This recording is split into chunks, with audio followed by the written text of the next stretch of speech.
텃밭에 과일나무 심었는데 열매가 안 달리거나 제대로 되지 않는다는 얘기 여기저기서 들었고 직접 보기도 하였습니다. 같은 텃밭 농사 동병상련입니다.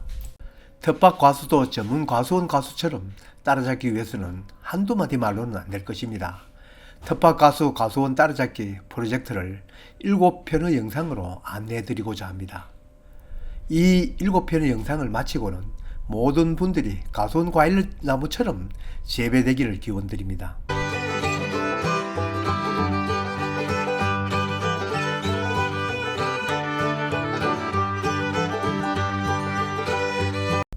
텃밭에 과일나무 심어놓고 주변만 잘 살피면 전문 과수원처럼은 아니더라도 그래도 과일은 달아먹을 수 있을 것입니다.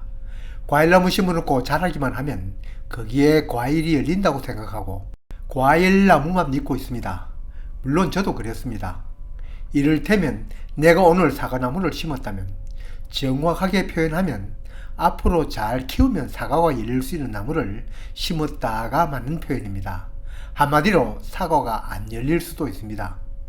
내가 심은 과일나무에서 과일이 열릴 것이라고 확실한 까닭은 집집마다 앞들에 심어놓은 감나무에 해마다 감이 주렁주렁 열리고 밭 어귀에 심어둔 대추도 가지가 부러질 만큼 열리고 아무도 돌보지 않는 산의 도토리도 막 열리는 것 같지만 거기에도 열리는 이치가 있습니다. 그냥 두어도 산에 있는 도토리는 해마다 열매를 맺는다. 이건 우리가 잘못 알고 있는 사실입니다. 산에 있는 여러 도토리 나무 중에 이와 같이 가지를 넓게 펼친 나무만 도토리가 제대로 열립니다.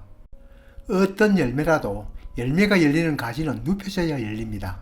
세워진 가지에는 열매가 잘 열리지 않고 설록 열렸다 하더라도 빈약합니다. 우리 조상들은 그걸 알고 과일나무를 심습니다. 같은 도토리 나무라도 이렇게 빽빽하게 있는 참나무에는 도토리를 찾기 어렵습니다. 여기 있는 도토리 나무는 열매를 맺을 여유가 없습니다. 이웃 나무보다 더 위로 자라야 햇빛을 확보할 수 있으니 열매 맺을 여기까지를 낼 여유가 없습니다. 여차하여 주위 나무가 더 커져버리면 햇빛 확보를 못해 고사할 수밖에 없으니까요.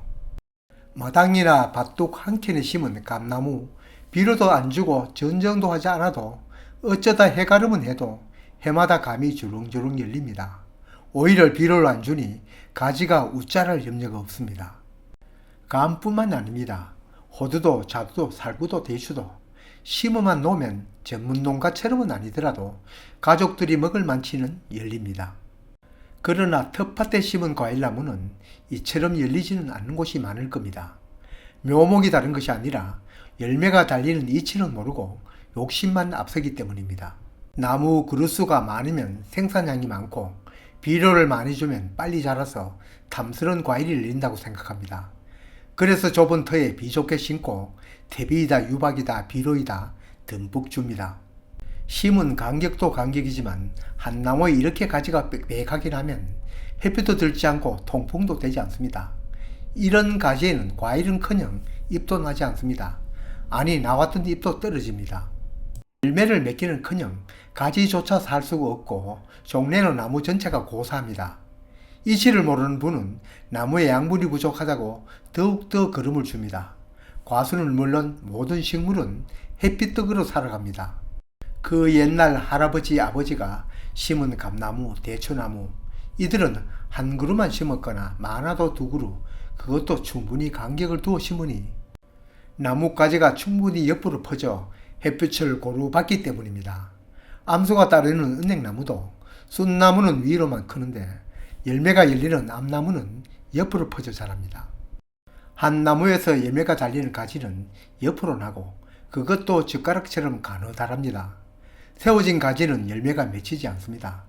나무가 자라라고 질소비료 막 준 굵고 튼튼한 가지에는 열매가 달리지 않습니다. 텃밭에 비 좋게 심은 나무는 나무끼리 경쟁을 하고 또 한 그루의 나무 안에서도 가지끼리 경쟁을 하니 햇빛 확보에만 열을 올립니다. 옆으로 가지를 둘 여유가 없습니다. 두었더라도 햇빛을 받지 못하니 과일이 열릴 리 없습니다. 과수마다 품종마다 정도의 차이는 있지만 일단 모든 과수는 열매 달릴 가지는 옆으로 뉘어져야 그리고 그 가지가 햇빛을 충분히 받아야 과일이 달리고 그 과일이 굵어집니다. 우리 할아버지, 아버지들이 뜰에 심어둔 또는 밭둑에 심어둔 나무에 비료 안 주어도 열리는데 텃밭 농장에 심어둔 과일나무는 좋다 하는 비료 다 주어도 안 열립니다. 어쩌면 주어서 안 열립니다. 비료의 각 영양분 특성을 모르고 주면 자칫 독을 주는 격이 됩니다. 비료 중에서 이를테면 질소는 나무가 자라는 데는 필요해도 열매가 열리는 데는 방해가 되는 비료입니다. 퇴비가 좋은 비료라는 생각에 나무마다 듬뿍 주니 퇴비 속의 질소가 열매 맺힘을 방해합니다. 제 채널에 비료 영상을 많이 올린 까닭도 여기에 있습니다. 비료 양분 특성 모르고 주면 해가 되는 경우가 더 많습니다. 퇴비나무라고 질소나무라니 이것들이 과수 재배에 해를 끼치는 비료라고 생각이 쉬구나. 가장 필요한 비료이면 틀림이 없으나 그것도 잘못 사용하면 안 주느니만 못하다는 말입니다. 주변의 텃밭 농장을 둘러보면 전정 전무가 하는 것을 그대로 따라 나무 모양만 그럴듯하게 다듬어 둔 것을 볼 수 있는데 오히려 전정을 해서 열매가 안 열린 것을 볼 수 있습니다. 주로 감나무같이 그에 나온 신초에 열리는 과수들입니다. 나무의 자람 습성, 열매가 달리는 습성, 거기에다가 어떤 때에 어떤 비료가 필요하고 어떤 때에 어떤 병이 오는지도 알아야 합니다. 어떤 과수이든 병충해 방지 안 하면 썩은 것이라도 벌레 먹은 것이라도 먹을 것이 없습니다. 봄 되면 꽃 피고 그 꽃이 열매되어 커가는 줄 알고 있습니다만 과수원에서는 그 전에 신초 관리를 해서 거기에 꽃눈이 잘 맺히고 커가도록 하여 다음 해 꽃을 피웁니다. 봄 되면 그냥 피는 꽃이 아닙니다. 과일나무 중 특히 사과는 꽃눈 맺히기에 노력을 기울이지 않으면 다음 해 열매 구경하기 힘들 것입니다. 다른 과수도 꽃은 피어도 불량한 꽃이 필 것입니다. 5, 6분짜리 짧은 동영상 하나 보고 과일이 안 열리는 나무를 과일 열리게 할 수는 없습니다. 과일이 안 열리거나 열려도 탐스럽게 열리기 위해서는 과일나무에 대해서 기본적으로도 앞에서 언급한 것은 알아두어야 합니다. 이 영상 이후의 영상에서는 하나하나 그 원리를 토대로 상세히 설명해 드리겠습니다. 원리만 알면 상황에 따라 또 내 의도에 따라 얼마든지 재미있게 과일 농사 지을 수 있습니다. 늘 드리는 얘기입니다만 텃밭 작물 종류는 많은데 그 기본 원리를 알지 않고 지엽적으로 배워서는 도움이 안 됩니다. 텃밭 농사 채소이든 과수이든 제대로 공부를 하시려면 가꾸는 작물의 종류가 많을수록 기본 원리를 배워야 한다고 말씀드립니다. 그리고 이 영상에서 드린 얘기처럼 주변의 과수들을 신촌하고 꽃피고 열매 맺히는 것을 세심히 관찰하는 것이 배우는 것보다 더 효과적일 수도 있습니다. 다음 영상부터는 과일나무의 두 가지 성질, 자람 성질과 열매 맺는 성질부터 시작하겠습니다.